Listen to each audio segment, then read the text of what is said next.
Potty training is one of the most important training that our puppies need to learn from the beginning. We don't want our dog urinating and defecating all over the place inside the house. That is why we have so many other techniques that we can teach the puppy how to actually communicate with you in a better way than barking. Sometimes the barking can be for many different things, and it can get confusing for the owners to understand that actually barking means that they need to go to urinate or defecate, and actually they don't want to do it inside, they want to do it outside, but they don't have any other way to communicate it. The bell way is the best. So today you're going to learn how to teach your dog how to ring the bell so they can tell you that it needs to go out to urinate and defecate. Potty training at home, it's a teamwork. It requires all of the members of the family to actually be aware about the times that our puppy requires to be outside to do their pee and poo or to do the bathroom stuff. So it's very important that we feed them at a specific time. It's very important that we actually follow that scheduling, and we actually feed them at one time knowing that they're going to urinate and defecate between half an hour after we feed them in the morning. Same in the middle time and same at night. The last dinner that we want to give them will be around 4 or 5. So they have kind of 4 hours to do the whole process before they go to bed. So they don't have any accidents overnight. Very important that the first thing that we do in the morning is wake up, come and do this training that we're going to learn step by step today, and that way they're always aware about the morning and they're always awake to do this to start with. Then we're going to continue to do it in the middle time and then by the afternoon, and finally after 3 days of following these techniques, you're going to have your dog communicating with you in a perfect way, so you understand that he needs to go out to the bathroom.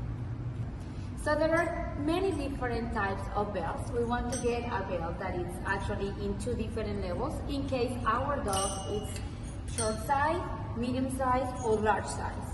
The main thing with this type of bell is that they actually ring the bell with their nose. That will be the easiest way and the fastest way to do it. There are others like the ring that is on the floor that I can do it with the paw, and there are others that are kind of a little bit more short, close to the door. But that one will be my best recommendation for you guys. The first thing that we want to make sure is that the dog is comfortable with the bell around. We're not handling it yet, it's not a toy to play, we just want him to be close to that, feeling that it's not something that will intimidate them or is going to hurt them.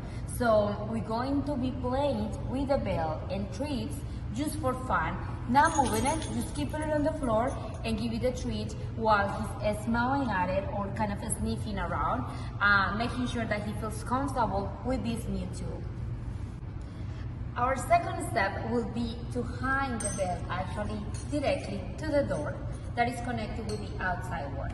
So in this time, you want to make sure which level will be your dog. If you're gonna be using the small one or the big one, it depends on the size. Let's say it's a medium size, and the first thing that we want to make sure is that he gets close to the belt with a treat underneath. Once he hears the sound, we treat them and we actually say the word yes.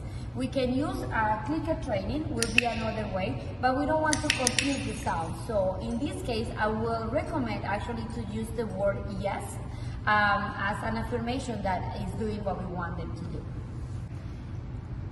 The third step will be letting the dog think about what we want. We're not going to tell them to actually get close to that. We're just going to wait and see if he figures out that we want him to go close to the bell and ring it.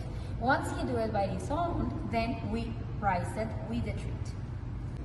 The exciting part now comes to open the door and making sure he understands that the bell actually means that the door is going to be open. There are 2 ways that he can kind of interpret that. One, that he's going out to have fun and play around, or 2, that he's actually going out to do potty training. So here's where we need to be really clear about the message that we want to send to our dog. And in this case, we're going to recommend to put a leash on once he knows that the bell means that the door is going to open. We put the leash on and we go directly to the place that he normally goes for potty training. We don't want to be playing around, walking around, or actually giving him treats on the way there. We want to wait to that specific area that he normally goes for potty training, and then is when we treat them.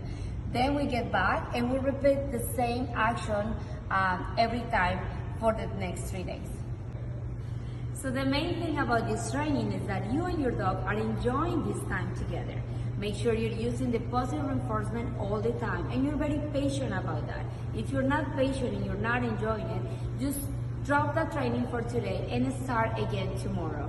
Make sure you're giving him the treats all the time that we're doing that, and keep in mind that some dogs are faster learning than others. So don't compare your dog with others, and just make sure you treat them during those next 3 days, and you're very, very like following the time that you set up for the feeding time.